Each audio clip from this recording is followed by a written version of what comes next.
Escuchen con atención, porque hoy no se trata de un simple cuento, sino de un susurro ancestral que aún resuena en cada rincón de nuestra humanidad. Prepárense para ser testigos del primer grito de dolor en la tierra, de la semilla amarga de la envidia que brotó en el corazón de un hombre y cambió el destino de las familias para siempre. No es solo una historia de dos hermanos, es el reflejo de una batalla eterna, la lucha entre la luz y la sombra que habita en cada uno de nosotros. Acompáñenme porque estamos a punto de desvelar el precio de la envidia fraternal. La ofrenda y la ira. En los días tempranos de la humanidad, después de que Adán y Eva fueran expulsados del jardín del Edén, la vida en la tierra se volvió un desafío. Con sudor y esfuerzo, labraban la tierra para subsistir. Fue en ese tiempo que nacieron sus primeros hijos, Caín, el primogénito, cuyo nombre significaba adquirido o posesión, y después de él, Abel, que quizás significaba vapor o aliento, un nombre que, en retrospectiva, parece teñido de una trágica ironía. Caín se dedicó a la agricultura, labrando la tierra y cosechando sus frutos. Abel, por su parte, se convirtió en pastor de ovejas, cuidando y guiando a su rebaño. Ambos eran hermanos, compartiendo la misma sangre, el mismo hogar y la misma herencia de Adán y Eva, pero, cuán distintos eran en sus corazones. Llegó el tiempo en que ambos sintieron el impulso, quizá por tradición o por la guía divina, de presentar una ofrenda a Jehová. Caín, el labrador, trajo de los frutos de la tierra. Su ofrenda era el producto de su trabajo, pero la Escritura no dice si fue lo mejor, lo primero o lo más preciado. Era simplemente de los frutos de la tierra. Pero Abel, el pastor, actuó de manera diferente.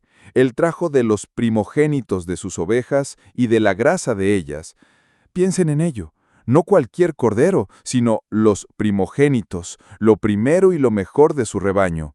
Y no solo eso, sino también la grasa, que en la tradición bíblica representaba la mejor parte, lo más rico, lo que era reservado para Dios.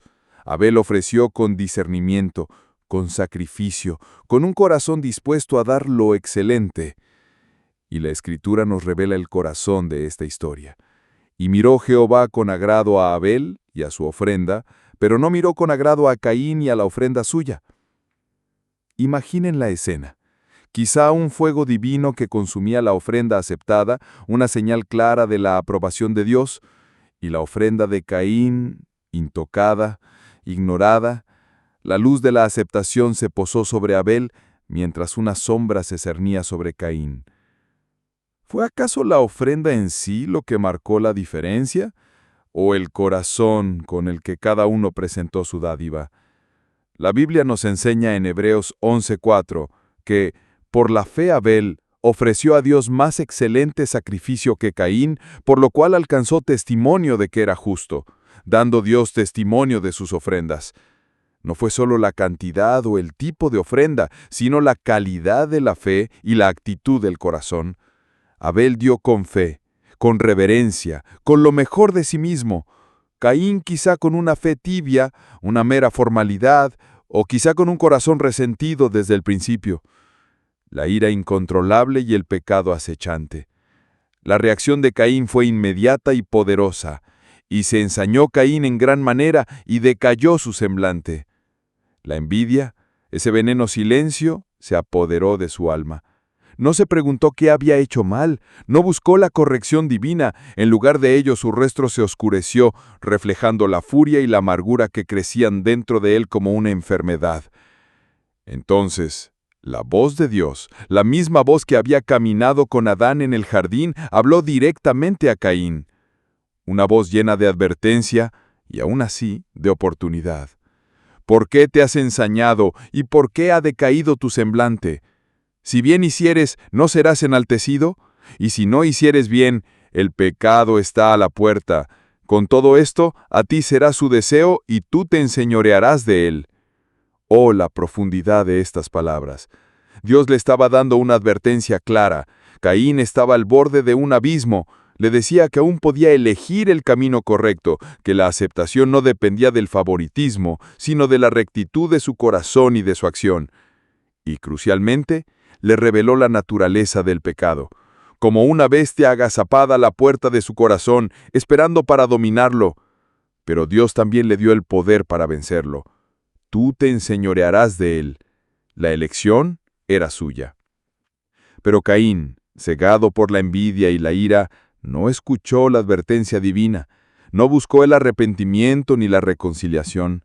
En su lugar, se dejó consumir por el veneno que Dios le había señalado. Un día, Caín habló con su hermano. La escritura es concisa y aterradora en este punto. Y aconteció que estando ellos en el campo, Caín se levantó contra su hermano y lo mató. La primera sangre inocente derramada en la tierra. El primer asesinato nacido de la envidia, del rencor, de la incapacidad de alegrarse por la bendición de otro. Un acto que rompió no solo la vida de Abel, sino la paz de la primera familia y el corazón de Dios. El grito de esa sangre, el primer grito de injusticia, ascendió hasta el cielo. La justicia y la consecuencia. La voz de Jehová volvió a resonar, esta vez no con advertencia, sino con el peso de la justicia. ¿Dónde está Abel tu hermano? Y Caín, aún inmerso en su orgullo y su culpa, respondió con insolencia: No sé, ¿soy acaso guarda de mi hermano? Qué triste reflejo de la indiferencia y la negación. Pero Dios, que todo lo ve y todo lo sabe, replicó con autoridad: ¿Qué has hecho? La voz de la sangre de tu hermano clama a mí desde la tierra. El juicio sobre Caín fue severo. La tierra que había labrado con tanto esfuerzo ahora se negaría a darle su fuerza. Sería maldito, errante y extranjero en la tierra. La consecuencia de su pecado no solo lo afectaría a él, sino también a su sustento y a su lugar en el mundo. Caín, abrumado por la magnitud de su castigo, exclamó: Grande es mi castigo para ser soportado. He aquí me echas hoy de la tierra, y de tu presencia me esconderé, y seré errante y extranjero en la tierra, y cualquiera que me hallare me matará. Aún en su lamento se percibe más el temor a la consecuencia que el arrepentimiento genuino por el acto cometido. Pero en la justicia de Dios siempre hay un atisbo de misericordia. Jehová le puso una señal a Caín, no para marcarlo para la muerte, sino para protegerlo de que cualquiera que lo hallare lo matara. Una señal de la soberanía divina aún sobre la vida de un asesino. Y así, Caín salió de la presencia de Jehová y habitó en la tierra de Nod al oriente del Edén, llevando consigo la carga imborrable de su crimen. Reflexión. El eco de la elección. Oh, qué historia tan cruda y necesaria es la de Caín y Abel. Más allá de ser un relato fundacional, es un espejo que nos confronta con verdades ineludibles. Primero, nos enseña sobre la importancia de la actitud de nuestro corazón al acercarnos a Dios. No se trata de cumplir un rito, sino de ofrecer lo mejor de nosotros mismos, con fe, con reverencia, con amor genuino. Dios ve más allá de nuestras acciones externas. Él escudriña el alma, la intención que hay detrás de cada ofrenda, cada servicio, cada acto de adoración. Segundo, esta historia es una advertencia escalofriante sobre el poder destructivo de la envidia y la ira sin control. Caín no se detuvo a reflexionar sobre la aprobación de Abel, se consumió en su propia comparación y resentimiento. La envidia es un cáncer silencioso que corroe el alma, y si no se le hace frente puede llevar a actos impensables, a la destrucción de relaciones e incluso a la violencia más extrema. La ira, si no se maneja, no solo daña a los demás, sino esclaviza a quien la alberga. Tercero, la historia de Caín y Abel nos revela que el pecado acecha a la puerta, como una bestia lista para abalanzarse. Dios nos advierte, nos da la capacidad de resistir, tú te enseñorearás de él. Pero la elección final es nuestra. ¿Escucharemos la voz de Dios que nos advierte sobre el peligro o nos dejaremos arrastrar por las pasiones destructivas que anidan en nuestro interior? Porque al final, la elección siempre será nuestra. Dar lo mejor o permitir que el veneno de la envidia y la ira nos consuman.